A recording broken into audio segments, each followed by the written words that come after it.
বিসমিল্লাহির রহমানির রহিম। আসসালামু আলাইকুম রহমতুল্লাহ। বন্ধুরা, আপনাদের সামনে আজকে একটি নতুন ভিডিও নিয়ে হাজির হয়েছি।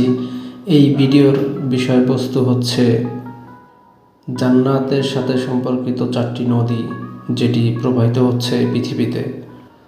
আল্লাহ তার অতুলনীয় সৃষ্টি কুশলতায় মহাবিশ্ব সৃষ্টি করেছেন। পৃথিবীতে এমন কিছু বিস্ময়কর সৃষ্টি হয়েছে যা মানুষকে অবাক করে দেয়। পবিত্র কোরআনের বর্ণনায় স্থান পেয়েছে প্রাকৃতিক সৌন্দর্যের সমাহার ও বৈচিত্র্য। মহান রাব্বুল আলামিনের এই অপূর্ব সৃষ্টি সমূহের মধ্যে অন্যতম হচ্ছে নদী। তবে এমন কিছু নদী রয়েছে যার উৎপত্তি স্বয়ং জান্নাতে এবং তা পৃথিবীতে প্রবাহিত হচ্ছে। সহিহ মুসলিমের হাদিসে উল্লেখিত 4টি নদী জান্নাত সম্পৃক্ত বলে বর্ণিত হয়েছে। পৃথিবীতে এমন 4টি নদী প্রবাহিত হয়েছে যেগুলো জান্নাতের নদীগুলোর অন্তর্ভুক্ত। এই নদীগুলো শুধু ভৌগোলিকভাবে গুরুত্বপূর্ণ নয়, বরং তাদের ঐতিহাসিক এবং আধ্যাত্মিক তাৎপর্য ইসলামের ঐতিহ্যকে আরও সমৃদ্ধ করেছে। প্রথমেই থাকছে ফোরাত নদী কথা। ফোরাত নদী বায়ু ফিটিয়ে সিরিয়ার 2800 কিলোমিটার লম্বা। এই নদীটি তুর্কি, সিরিয়া ও ইরাকের উপর দিয়ে বয়ে গেছে।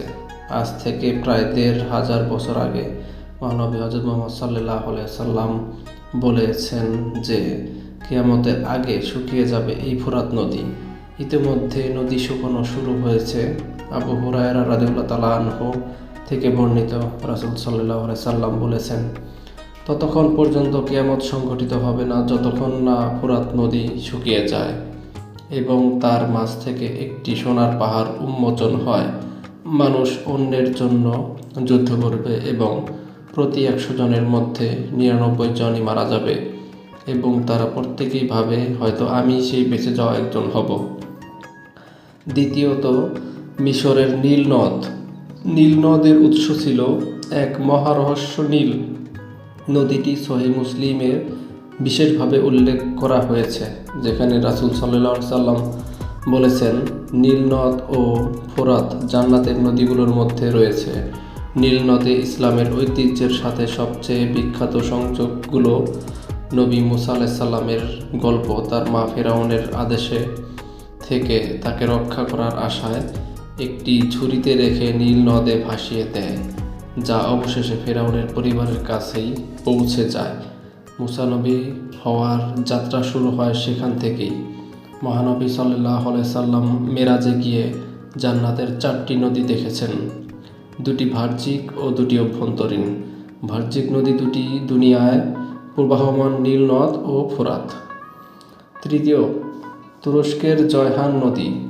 সহিহ মুসলিমের জয়হান নদীকে জান্নাতের নদীগুলোর মধ্যে একটি হিসেবে উল্লেখ করা হয়েছে। অর্থাৎ পৃথিবীতে আমরা যে সব উপহার উপভোগ করি তা জান্নাতের অফুরন্তর দানের একটি ক্ষুদ্র ঝলক। এই নদী পূর্ব তার আজ পর্বতমালার নুজাত পর্বত থেকে উৎপন্ন হয়ে প্রায় 500 কিলোমিটার প্রবাহিত হয়ে ভূমধ্য সাগরে গিয়ে মিশেছে। এটি প্রাচীনকাল থেকে একটি প্রাকৃতিক সীমানা ও বিভিন্ন সভ্যতার জন্য গুরুত্বপূর্ণ সম্পদ হিসেবে পরিচিত ছিল। চতুর্থ, তুরস্কের সিহান নদী, যেটি ফেরাস নামেও পরিচিত। ফিলিসিয়া অঞ্চলের দীর্ঘতম নদী এটি, যা প্রায় 560 কিলোমিটার প্রবাহিত হয়ে ভূমধ্য সাগরে মিশেছে। প্রাচীন লেখকরা সিহান নদী সম্পর্কে বিশদভাবে লিখেছেন।